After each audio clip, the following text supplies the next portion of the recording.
welcome to the History of the Picts podcast, episode 5. The Picts. We last left off on Agricola's campaign and Hadrian's Wall being established at the end of the 2nd century, and the bonus episode of the 9th Legion and questions. In 197 AD, Emperor Septimius Severus emerged from a destructive civil war in Gaul to deal with the growing aggression on the borders in Britain. The Metae were still being aggressive and being paid off to avoid attacking Roman lands, while the Caledonians were on the brink of breaking a treaty with Rome. In early 3rd century, Rome diplomacy controlled the situation for a few years, but by 205 or 206 AD, the two confederacies were invading Roman Britain. It is no wonder that the Meatai and the Caledoni were described as being very fond of plundering by who? I don't know, blame Nick Aitchison, he didn't say it, he just quoted it. The governor requested additional troops from the Emperor Septimius wow, this is a great episode so far, Severus, or even direct involvement. Severus was eager, since it gave him a chance to get his two sons, Caracalla, is that right? Caracalla? No, it's not Caracalla. Yeah, it's Caracalla. It's called Caracalla, it's fine. Caracalla. Big Cara, and Geta. I think it's Geta. Yeah, maybe. Okay. To be brutally Geta modded.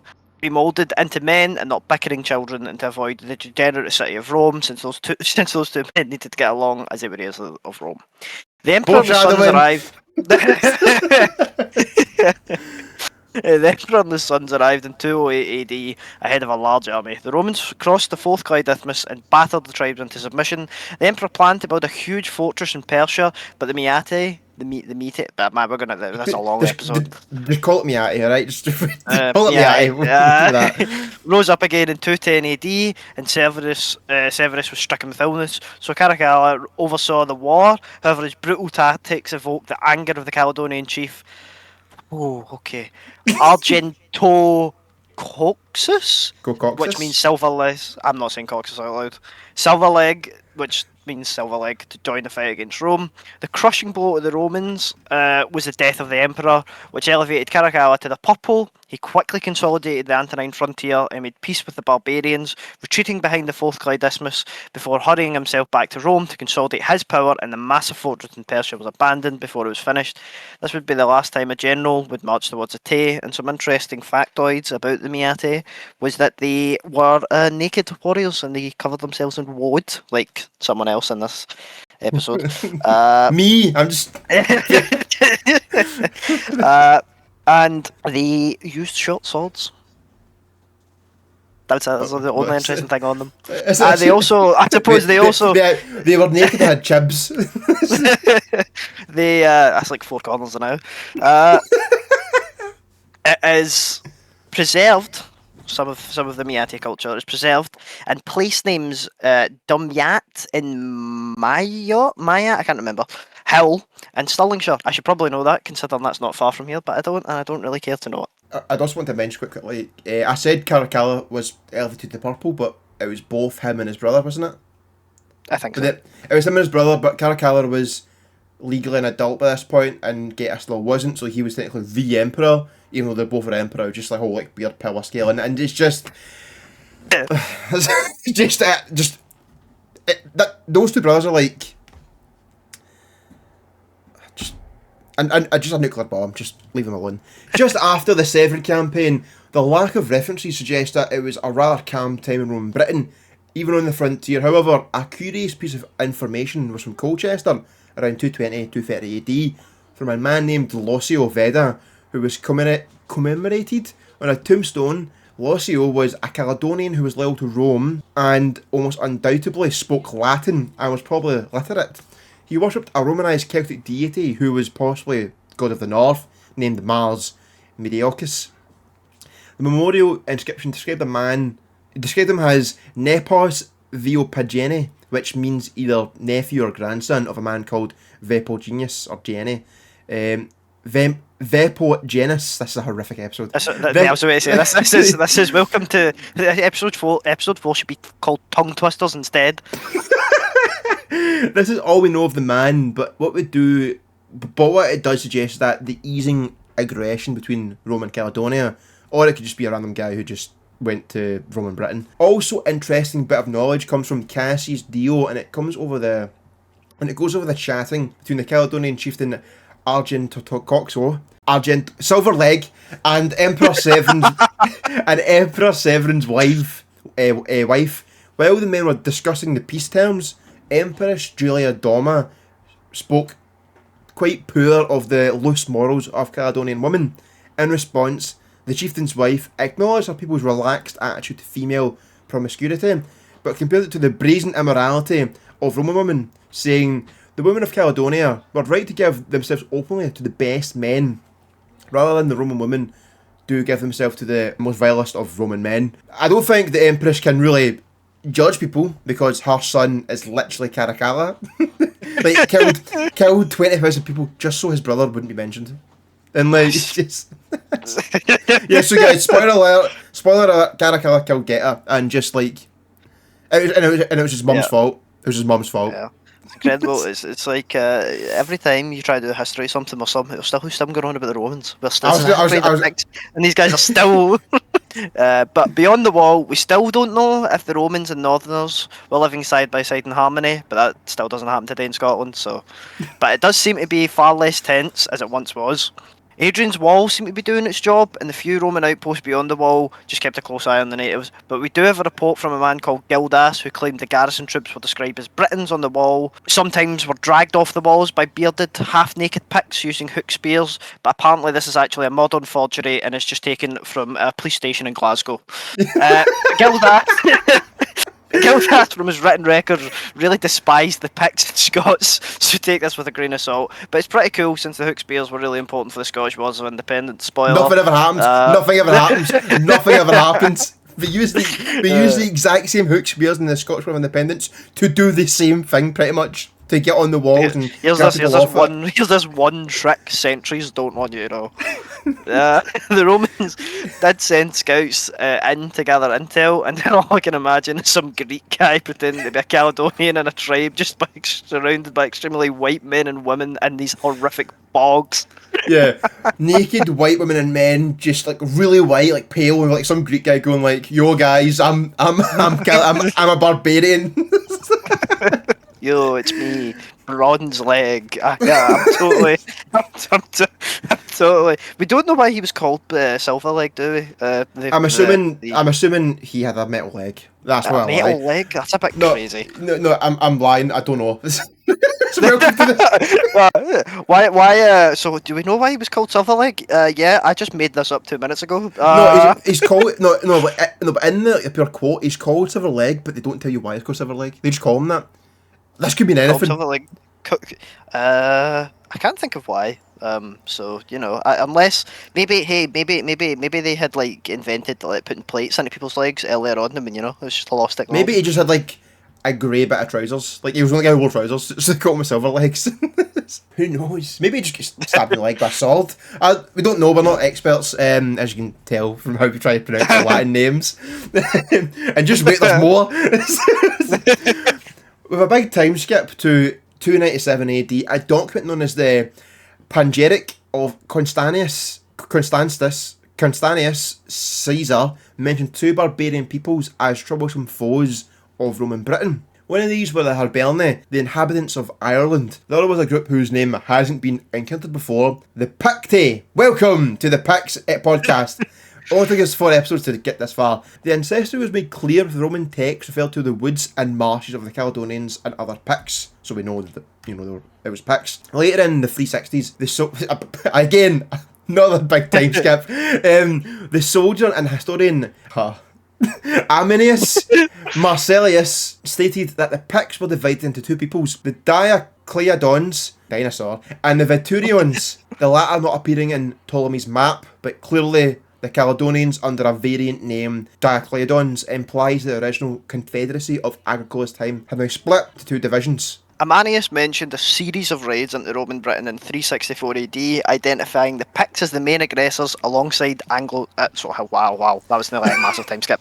Alongside Saxons, Scots, and an extremely savage race called the Atticotti, but this is just a Proto-Britain coalition.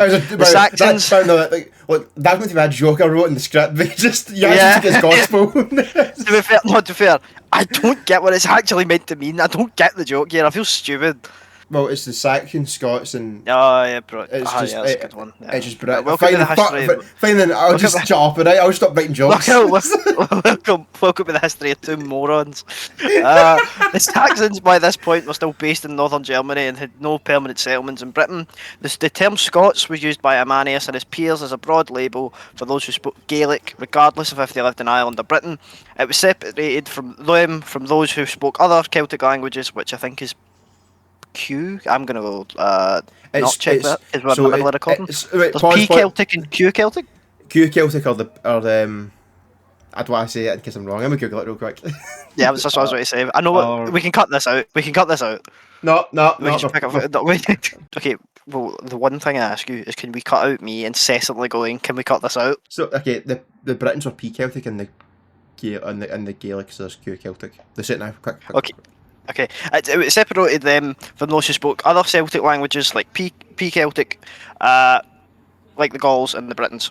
So the Scots were for the people who lived in Scotland. The Atacoti were unknown people, possibly from Ireland or the Hebrides, and the Scots came from Ireland and Argyll. The Picts name was not explained by the Romans yet, or ever.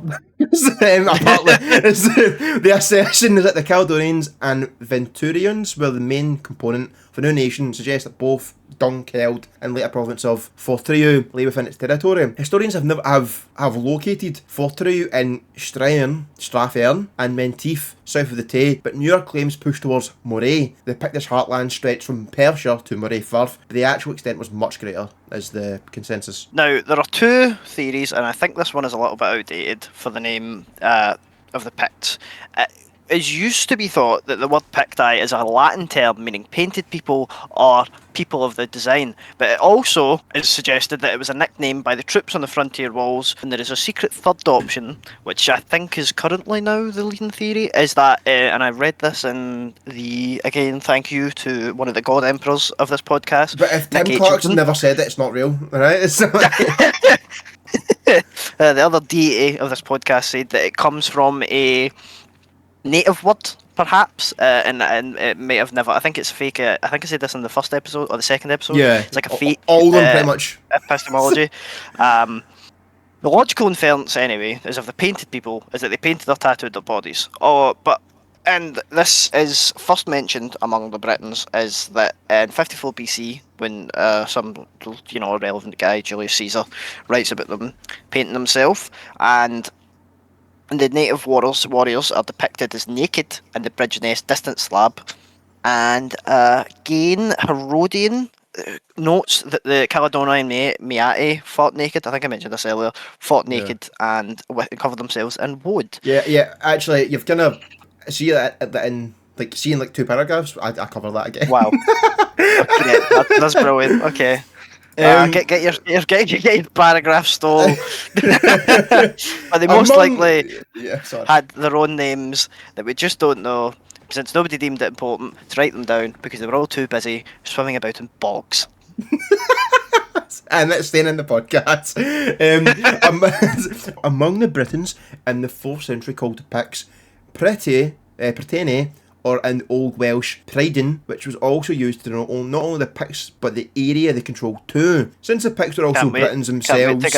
Can't wait to get a comment about, actually, do you know how you pronounce this in Welsh? It's Cymfarin, Faye, and Where, and Fee, and that, you know. I actually pronunciation. I actually think me saying Prydain was, amazing. Prydain? Maybe. Well, I mean, the Welsh word for themselves is, Cymru, or some nonsense. Yeah. Not nonsense, something like that. That is not some nonsense.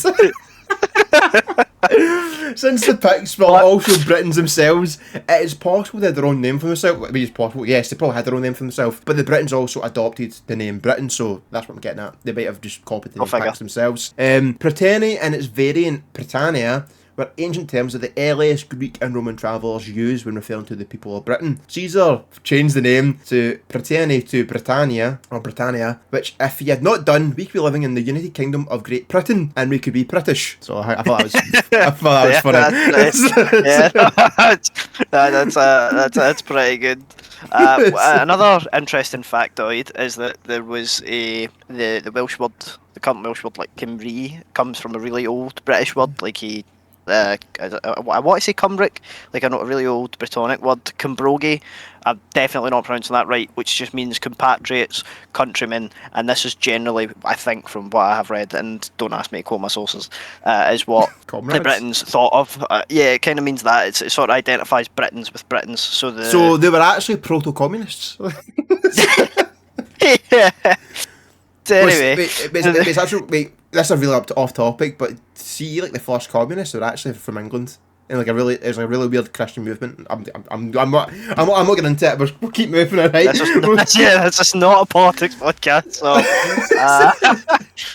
to the Romans, these designs were the most striking aspect of the Picts, which I'd argue for Europe was quite unique, which most likely played a part in them being given their own name rather than a broad umbrella term. However, Caesar did say, I don't know where I've heard this before, that the Britons he encountered did cover themselves with woad, which stained their skin dark blue. Again, you can still find this in Glasgow today. In the 3rd century, Herodian noted that the barbarians of northern Britain adorned their skin with a vast range of designs including animals. 4 centuries later, the Christian monk Isidore claimed that they used needles to imprint designs on their bodies, with the Romanised Britons clearly abandoning these customs as they were seen as primitive and barbaric. Just like the Highlanders. No comment. By 367 AD,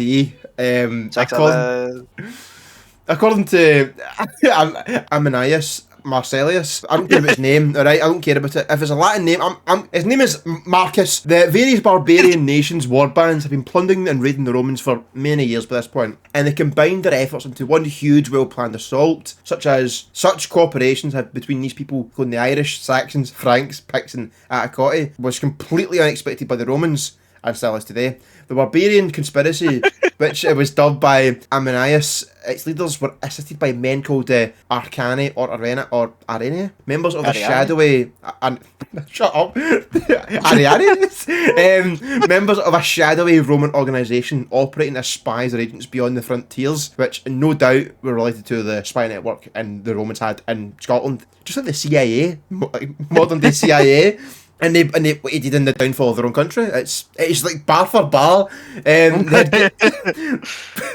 had given the barbarians intel on key geographical and military information in return for some loot, which we were going to spend it in Rome. This attack eventually overwhelmed the Romans, causing chaos with some high-ranking officials being killed. In the south, the Count of the Saxon Shores was killed. Was killed in an attack on his coastal defences, while the general in charge of the northern garrison at York was ambushed and captured. With this, Roman Britain lay at the mercy of the barbarians, known as the English, which rampaged the towns and villages, which had become far too reliant on Roman protection for 300 years. Only when Emperor Valentine I sent 4 elite regiments under Count Theodosius was some order re-established, but it was 2 more years until things went back to normal. Yeah, just for some context, the Romans also hired the Saxons to defend the coast as well. So the Saxons fighting Saxons, so it's just... Reading that, it caught me off guard, like, the Saxons were they're fighting each other. It's a whole thing. But I wrote it and I'm still confused. This peace was not to last, and by the end of the 4th century, Britain again came on attack from barbarians. It was this time that the poet Claudian mentioned Romans were just fighting tattooed Picts. Claudian referred to a victorious imperial campaign, but its results were short-lived. Roman Britain's military situation was dire by the first decade of the 5th century. Withdrawals to the frontier around the empire had dwindled their numbers, and to make it worse, the barbarian attacks didn't stop or slow.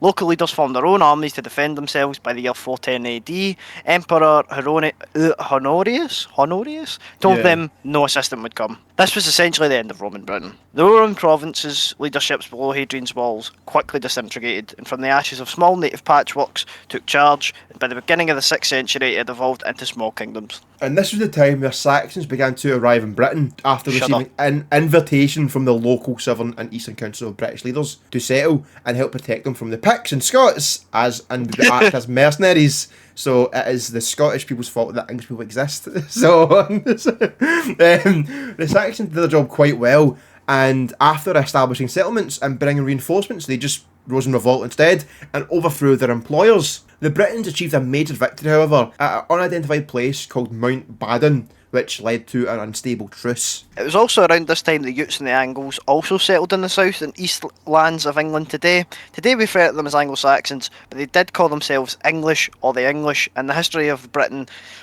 they're very important, especially important to the history of the Picts during the 7th to 9th century. Is that not English? Mate, do I look like I speak Old English? Do I look like I speak Old English? I would have just said English, because it's equivalent, either they call it English or English. Right,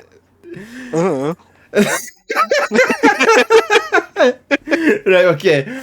In the north by 14... You're filed, right? In the north by 410 AD, the pay had dried up from Rome, meaning every garrison troop just deserted. Most into the local communities, and by this point, the Romans would have recruited them from the local population and would most likely just be Britons and would just go back home. Some old forts, some of the forts were reused by the local leaders who appeared in the power vacuum, but most were abandoned and deliberately sabotaged. Now, this Roman withdrawal didn't mean the Picts of Scots could steamroll south and land grab. I know it's what everyone wants, but it didn't happen. Yeah. The native tribes of Lower Scotland that laid on the border of the Highlands, controlled by the Votadini and the Dimnoi, resisted Pictish incursions during the Roman rule, and after 410 AD, a surge of British independence. It's like Brexit all over again. Bolstered the Britons to defend themselves, and they made a powerful bulwark against Pictish attacks. They suffered heavy raids, but for the most part they were able to hold them back and had eventually formed into small kingdoms, with their heartlands being Lothian and the Valley of the Clyde, or as today as we call it, Strathclyde. The Votadini dwelt in a fortress on Edinburgh's castle and emerged into the realm of Godolphin. To the west, the Dimnoi centred their power base at Dumbarton, which they called Altclut, meaning Clyde Rock. These were both Brittonic peoples whose cultural norms aligned more with the Britons of the south rather than the north. Yep, and if you didn't gather by now, they're really important for the history of Scotland. Strathclyde mainly. Also, fun fact, Edinburgh is called Edinburgh because of a Saxon king. It's called Edlin's Fjord or Edlin's Fort, and it was called Edinburgh. Which suits modern day Edinburgh, to be fair. Yeah, they're still English, haven't they? The Picts in their raids and warring on the Empire only implemented stronger and more unified political rivals to enter the arena. And with that, we're done for the day, because we've no more money for the podcast. We've run out of budget. But narrative-wise, we're about halfway through. You're about to see a masterclass in ripping the arse out of it. Yeah, so obviously last week we had the really short episode about the distribution of the Ninth Legion, because by the time this comes out, I'm either dead in a plane crash or I'm in Tenerife. God willing. And next week, I think next no. Yes, nearly. No, it won't be. No. It'll be next week over the podcast. Not like right. Now it's in 2 weeks. Next week. Right now this episode, I'm just getting back from Tenerife or I'm dead. Then next week it will be another narrative episode, so another long one. Then the week after that, it's going to be our shorter episode because me and Luke are in Prague or dead in a plane crash. So the last episode may well truly be us talking about the traditions, religion, and language of the Picts and the origins of that kind of stuff, which may be 5 minutes long. But also we're going to do questions at the end of that episode if we're not dead. I guess. So if you've got any question about the Picts or anything you want to ask us, ask it, and we'll add that in just 2 weeks, I guess. So plenty of time for that episode. We can have a very fun time answering questions on the Picts with I don't know, but here's what I would like to think. Yeah, or just why you ask me this question? I don't know who you are. Why are you asking me? Google exists. Anyway, like I said, there's no more budget left, and that's the end of the episode. So give us 5 stars on Spotify or leave a like or a comment on YouTube, and that's it for the week. Bye. Thank you for watching. Listening. Yeah, that too.